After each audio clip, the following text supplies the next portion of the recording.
Andhra Odisha railway education association उपसभापति अच्छी एवं गुणुपुर नवनिर्माण सभापतिर सभापति अच्छी। ये ट्रेन रे हमरो दीर्घ दिन दाबी थिला कारण ए अंचल लोक माने कटक बड़ डाक्तरखाना जिबा कटक हाईकोर्ट जिबा एभली एक जुक्ति आम उपस्थापन करूँ रेलवे बोर्ड निकट में डीआरएम निकट में जीएम निकट में एवं यार प्रमुख उद्देश्य है गुणुपुर लोक केमी कटक जापर सहज कटक गुणुपुर आसपारे तेणु मेमू ट्रेन बर्तमान आसी बहुत खुशी कम पैसा लोक कटक जा पुणी फेरी पारे संध्या को राति ये फेरी पारे तेणु बहुत खुशी आज गुणुपुर जनसाधारण खुशी अच्छा मेमुतर ट्रेन दीर्घ दिन दाबी रही आसी तेणुक मु रेलवे कर्तृपक्ष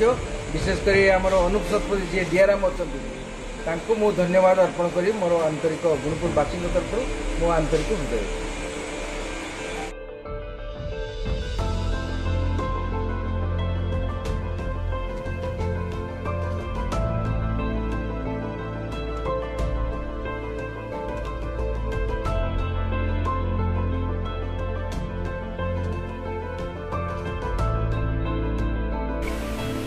मत बहुत खुशी लगुच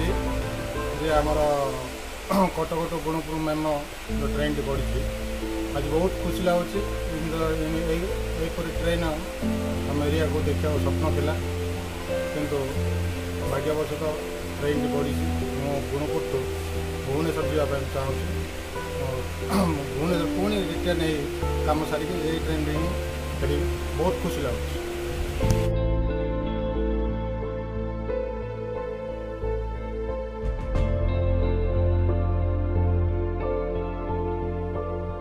प्रथम थर पलासार गुणुपुर जाए एक्सटेंशन द्वारा गुणुपुर लोक मान स्टूडेंट मानक जो मैंने भुवनेश्वर कटक जावाई चाहते से बहुत सुविधा है द्वारा कटक मेडिकल और हाईकोर्ट जो मैंने असुविधा करते बहुत सुविधा है द्वारा ईस्ट कोस्ट रेलवे को धन्यवाद अर्पण कर प्रथम थर आज ट्रेन में प्रथम पैसेंजर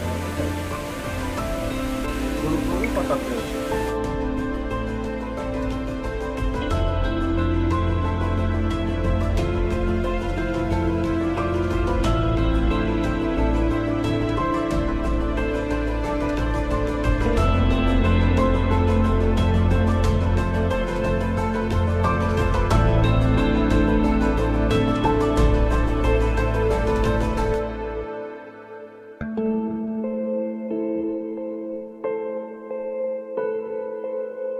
आम अंचलवासी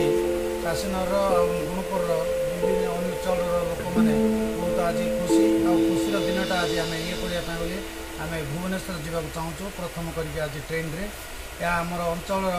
गोटे शुभ खबर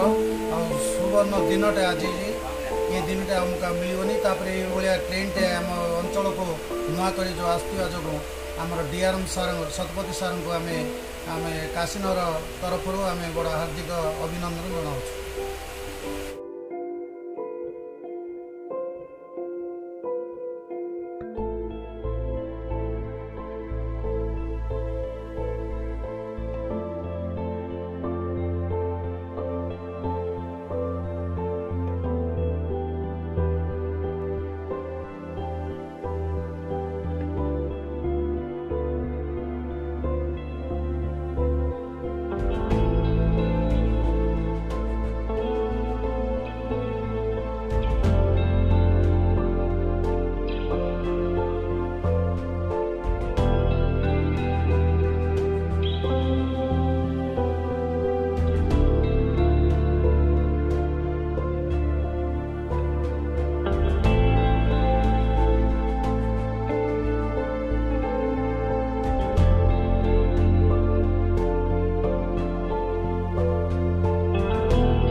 आमर गुणपुरवासी बहुत शुभ खबर ये ट्रेन पर आम बहुत वर्ष है बहुत आम बहुत आम जाइचु